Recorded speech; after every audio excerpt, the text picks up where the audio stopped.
In this video, we are going to learn about right to information.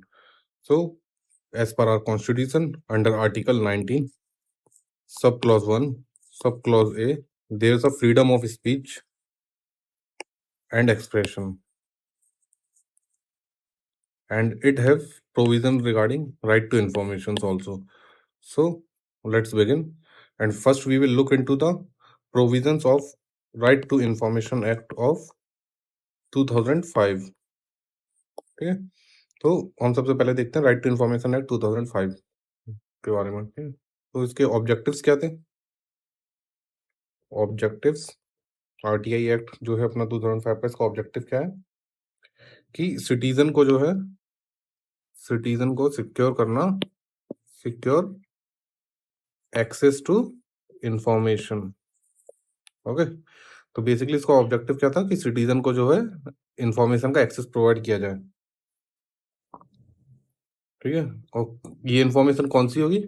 ये information होगी under public authorities.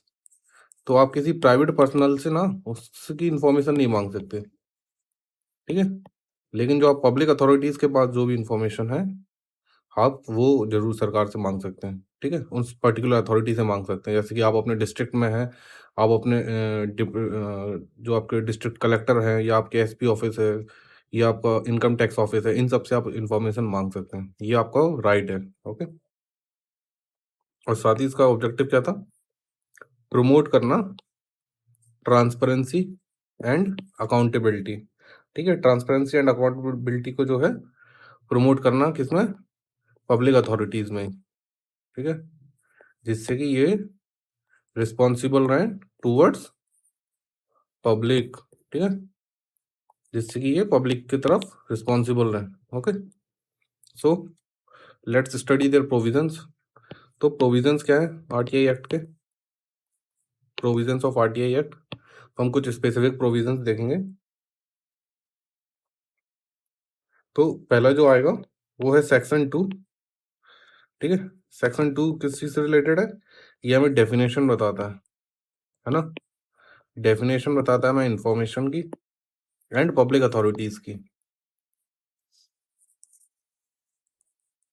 Okay, तो ये हमें define करेगा कि इंफॉर्मेशन क्या है और कौन सी इंफॉर्मेशन जो है आप सीख कर सकते हैं, और पब्लिक अथॉरिटीज में कौन कौन सी बॉडीज आएंगी, क्या कवर होगा क्या नहीं होगा। जैसे कि आपकी जो भी government funding, government aided institutions हैं, गवर्नमेंट फंडेड इंस्टीट्यूशंस हैं, या जो स्टेट गवर्नमेंट के अंडर कंट्रोल की ऑर्गेनाइजेशंस हैं, या सेंट्रल गवर्नमेंट के अंदर जो कंट्रोल ऑर्गेनाइजेशंस हैं, इन सबको कवर करेगा। ठीक है, तो ऐसी जो है डिफाइन करता है पब्लिक अथॉरिटीज को। एंड सेक्शन 4 किससे रिलेटेड है? सेक्शन 4 जो है वो है प्रोएक्टिव डिस्क्लोजर रिगार्डिंग। ठीक है, प्रोएक्टिव डिस्क्लोजर क्या होता है? तो कि जो कोई भी पब्लिक अथॉरिटी है या कोई डिपार्टमेंट है, वो सेल्फ मतलब खुद से ही इंफॉर्मेशन को रिलीज कर दे, तो वो प्रोएक्टिव डिस्क्लोजर के अंदर आएगा। ठीक है, यानी कि इसको जो है हमने पॉलिटी में पढ़ा भी होगा, सुओ मोटो। ठीक है, खुद से जो कोई भी पब्लिक अथॉरिटी या पब्लिक डिपार्टमेंट है, वो खुद से इंफॉर्मेशन को डिस्क्लोज कर देगी, तो प्रोएक्टिव डिस्क्लोजर से रिगार्डिंग आ जाएगा। ओके, और इसका सेक्शन 5 जो है, सेक्शन 5 जो है वो स्टैब्लिश करता है पब्लिक इंफॉर्मेशन ऑफिसर्स को। ठीक है, पब्लिक इंफॉर्मेशन ऑफिसर्स क्या होगा? ये आपका ना फर्स्ट लाइन ऑफ कांटेक्ट है, कि आप जो पब्लिक इंफॉर्मेशन ऑफिसर्स को जो है अपना जो राइट टू इन्फॉर्मेशन के तहत जो है आप इंफॉर्मेशन सीख करेंगे, यही है जो आपको इन्फॉर्मेशन प्रोवाइड कराएंगे। और नहीं होगा तो फिर आप स्टेट लेवल पर जाएंगे, नहीं होगा तो फिर आपको सीआईसी जो सेंट्रल इन्फॉर्मेशन कमिश्नर है, आप उनसे मांगेंगे। ओके, और इसमें भी जो रिस्पॉन्स टाइम है, रिस्पॉन्स टाइम जो एक्ट के तहत है, रिस्पॉन्स टाइम वो है 30 डेज का। कि जो भी आपके पीआईओ है ना, वो आपको 30 डेज के अंदर ही इन्फॉर्मेशन देनी पड़ेगी। अगर फेलियर होता है तो फिर आप अपील कर सकते हो इनके अगेंस्ट। ओके, अब मोस्ट इम्पॉर्टेंट सेक्शन जो है इसका वो है सेक्शन 8। ठीक है, इम्पॉर्टेंट इसलिए है कि इसमें एग्जाम्पशन मेंशन है, exemptions from disclosure.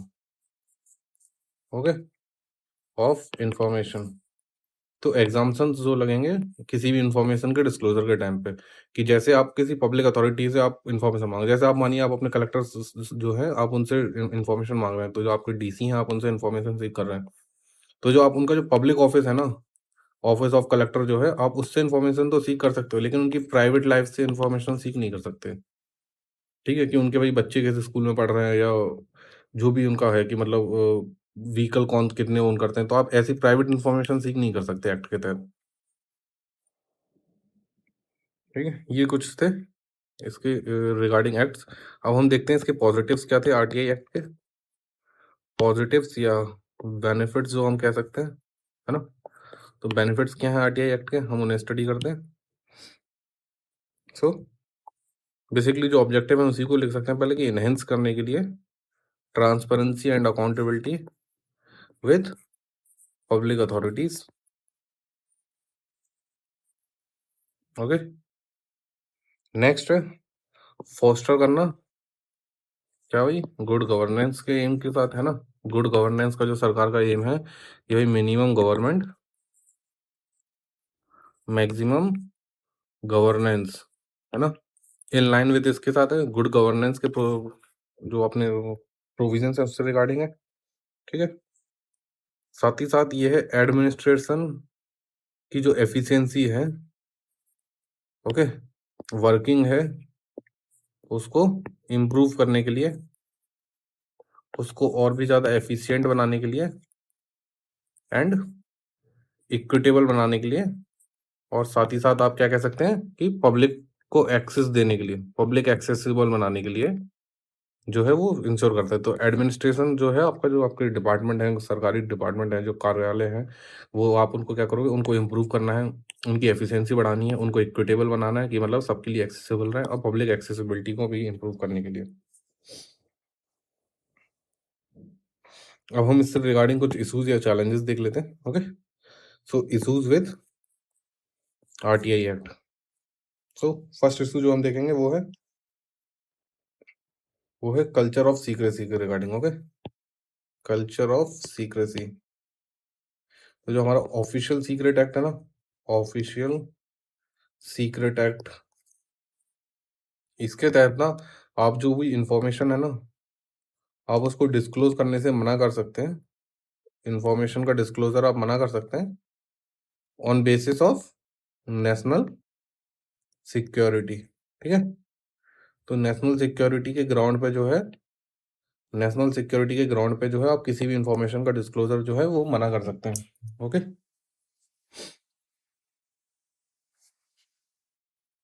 And next क्या है, मिसयूज।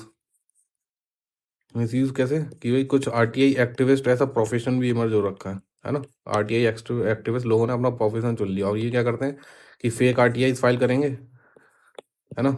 नहीं तो ये क्या करेंगे, ओवरलोड कर देंगे आरटीआई के साथ, ओवरलोड कर देंगे आरटीआई के साथ। तो जो है डिपार्टमेंट जो है, या कोई भी एडमिनिस्ट्रेटिव ऑफिस जो है, वो पूरी साल क्या है, बस आरटीआई के रिप्लाई देने में ही अपना टाइम वेस्ट करता रहेगा, और जो कोई वर्किंग जो है उसकी हैम्पर हो जाएगी। ठीक है?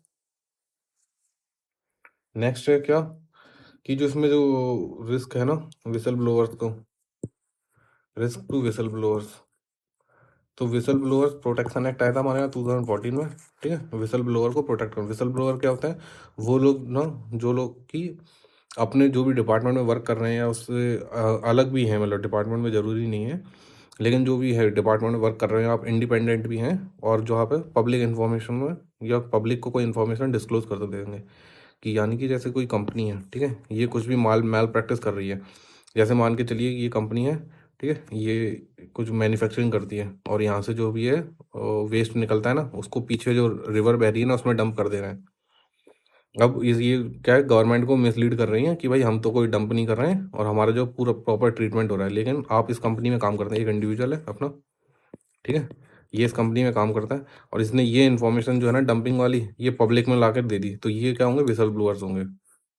तो इन्हीं को जो प्रोटेक्ट करने का काम करता है ये एक्ट भी। ठीक है? Whistle blower protection act. तो अब इनको क्या है, इनकी जान पे खतरा बना रहता है। ठीक है? आरटीआई के लिए, कि जैसे लगभग एक डाटा था, उसमें था कि 2011 से लेकर 2014 के बीच में लगभग अप्रोक्स 80 एक्टिविस्ट को मार दिया गया था, है ना? आरटीआई एक्टिविस्ट लगभग 80 के समथिंग की डेथ हुई थी, वो भी मतलब एक्सीडेंटल थी लगभग, ऐसा कुछ था।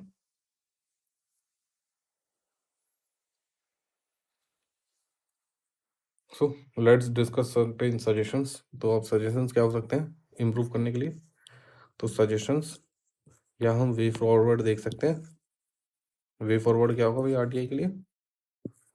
वो है इस्टेब्लिश करना एक अलग डिपार्टमेंट कि भाई आप एक इस्टेब्लिश कर दीजिए डिपार्टमेंट ऑफ पब्लिक इंफॉर्मेशन।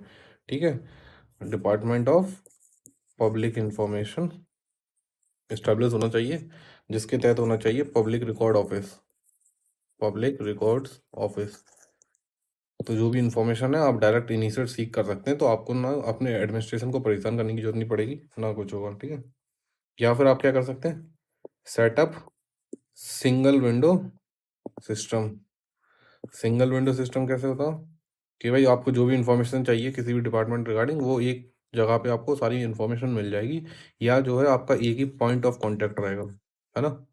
ये आपके लिए कुछ सजेशन है। Okay, that's it for this video, see you next video.